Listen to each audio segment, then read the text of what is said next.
Hey guys, Manitove here again. We're going to be doing another after action review of Guild Wars, so we're going to hop right on in and take a look. Now, this first uh, round I did was recorded using the Com2Us internal recording, and I know you guys have seen me complain about it a couple of times about how it goofs up from time to time. So, in the first match, you're going to see the issue I keep talking about, and then the second match plays through just fine, and then I switch over to my normal recording method using the integrated recording with Samsung. So let's go ahead and start this so you can see my frustration sometimes. Match starts as it should. I go to strip and it's over. All right, next round.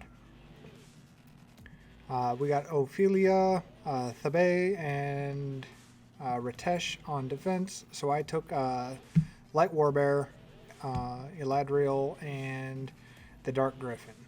Um, Honestly, I just felt like playing around with a couple of 2A units.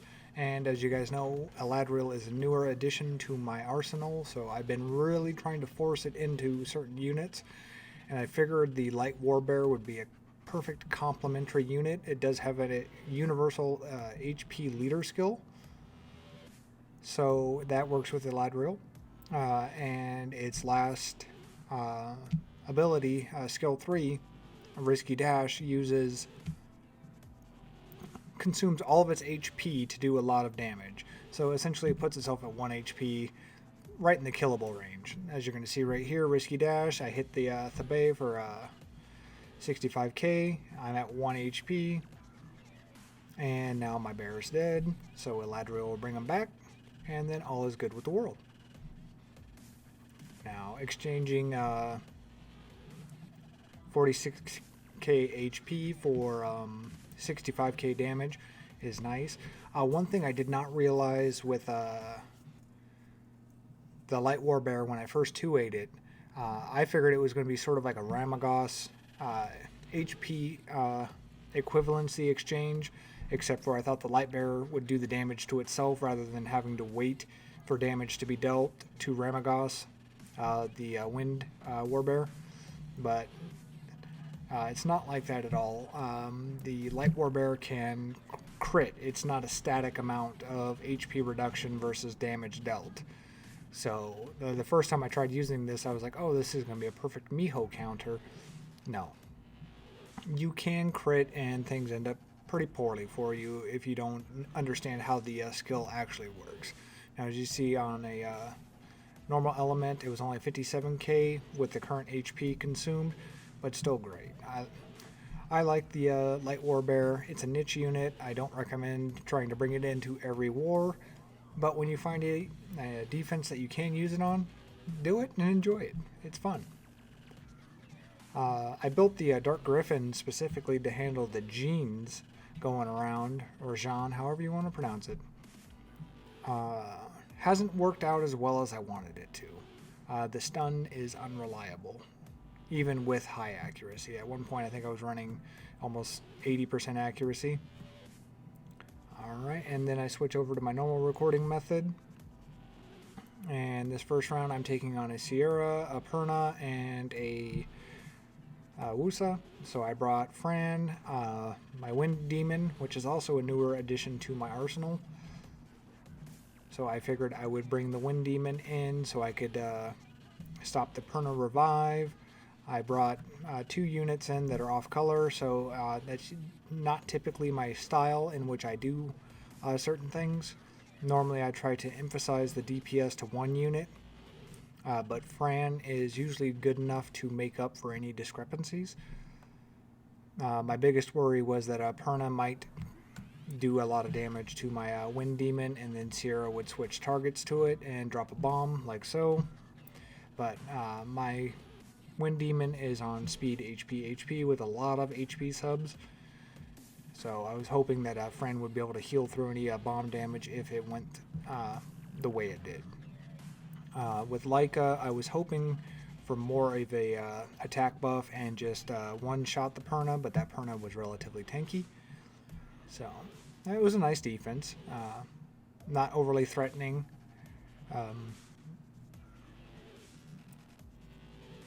don't want to say too much bad about it. I mean, it's a defense.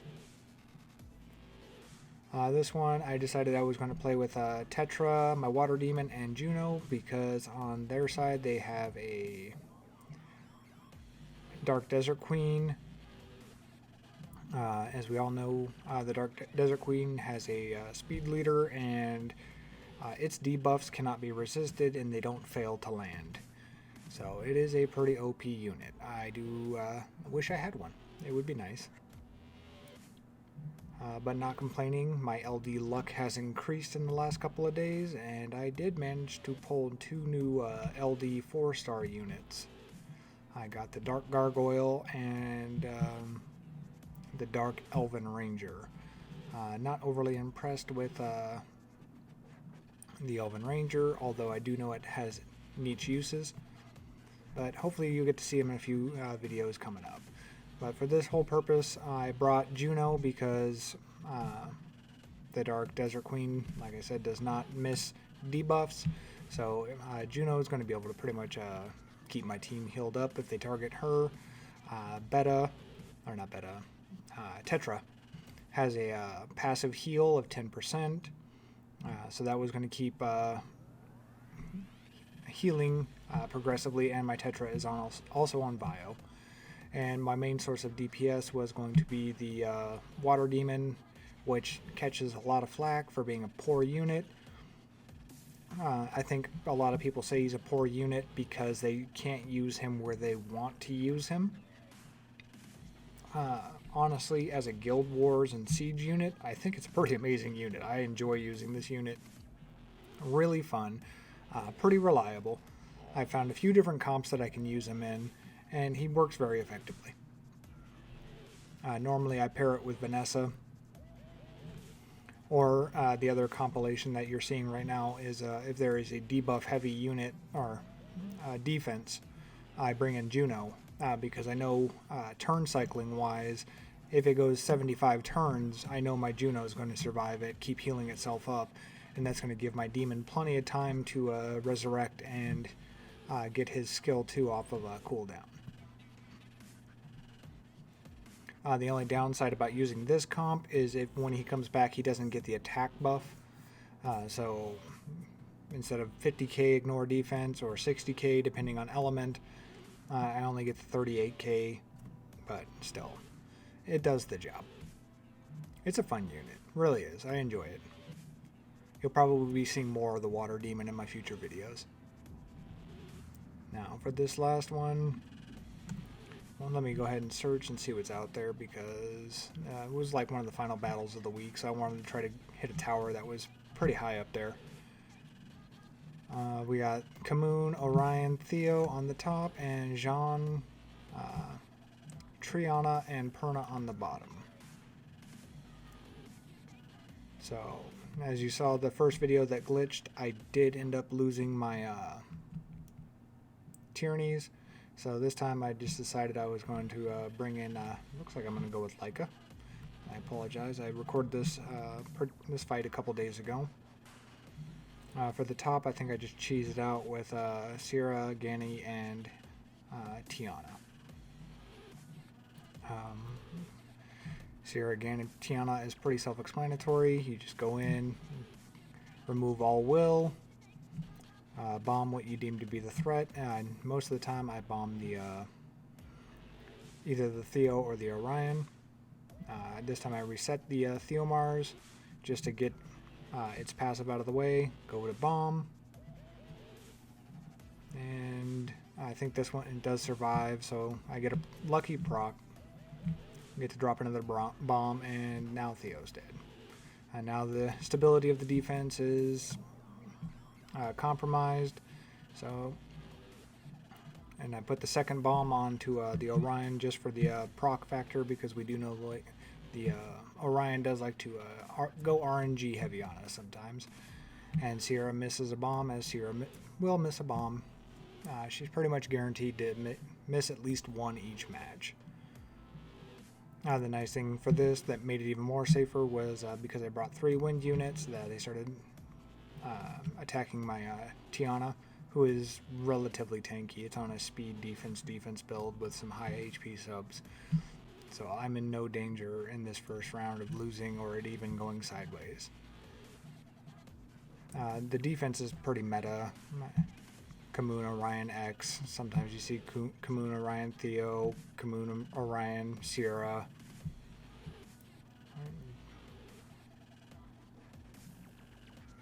You would think a defense like this, after about 3.5 years of being in the meta, would work its way out, but it works, so people still use it.